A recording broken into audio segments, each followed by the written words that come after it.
कश्मीर के एक युवक एजाज अहमद शेख का कहना है कि रूस में काम कर रहे उनके भाई के बारे में जानकारी पाने के लिए जब उन्होंने भारतीय दूतावास से संपर्क किया तो उन्हें रूसी अधिकारियों से संपर्क करने को कहा गया। द हिंदू में छपी एक रिपोर्ट के अनुसार एजाज का कहना है कि 4 महीने पहले 27 साल के उनके भाई जहूर अहमद बतौर हेल्पर रूसी सेना में काम मिला था, लेकिन बीते दिनों उन्हें जबरन रूस यूक्रेन के बीच चल रही लड़ाई में झोंक दिया गया और युद्ध के मैदान में भेज दिया गया।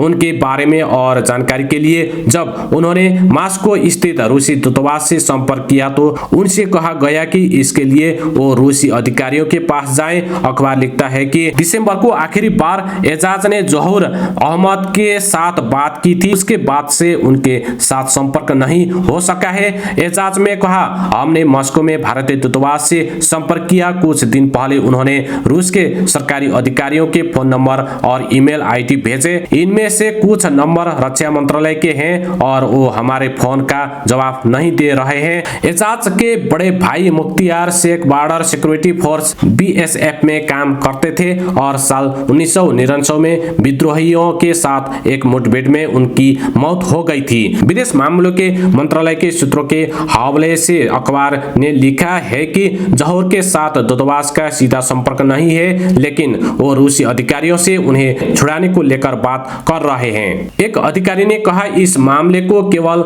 विदेश मंत्रालय नहीं देख रहा है बल्कि रक्षा मंत्रालय और सिक्योरिटी काउंसिल भी इस मामले पर नजर रखे हुए है। जब तक ये पता नहीं चल जाता कि व्यक्ति कहां पर है और उसकी रिहाई सुनिश्चित नहीं हो जाती, दूतावास इस मामले पर काम करता रहेगा। समाजवादी पार्टी के प्रमुख अखिलेश यादव ने बुधवार को कहा कि वो उत्तर प्रदेश की कन्नौज सीट से नामांकन दाखिल करेंगे। द हिंदुस्तान टाइम्स में छपी एक रिपोर्ट के अनुसार कन्नौज से पार्टी ने तेज प्रताप यादव के नाम की घोषणा की थी, लेकिन पार्टी का गढ़ बनी इस सीट पर अब खुद सपा प्रमुख मैदान में उतरेंगे। जसवंत नगर में संवाददाताओं से बात करते हुए अखिलेश की पत्नी डिंपल यादव ने बुधवार को कहा था कि इस बारे में आपको कल पता चल जाएगा।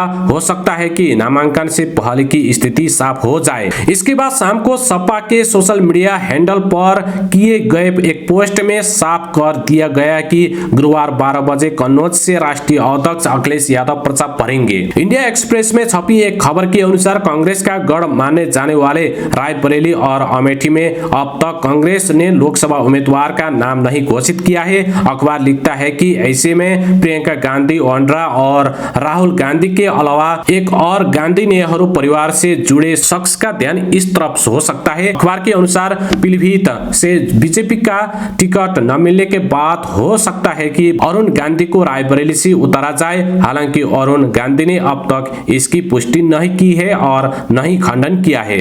अखबार लिखता है कि कांग्रेस ने अब तक ये नहीं बताया है कि क्या प्रियंका गांधी अपना पहला चुनाव रायबरेली से लड़ेंगी और क्या अमेठी से पिछला चुनाव हारने के बाद राहुल गांधी एक बार फिर अमेठी से खड़े होंगे। लेकिन कार्यकर्ता चाहते हैं कि दोनों इस बार इन सीटों से चुनाव लड़े।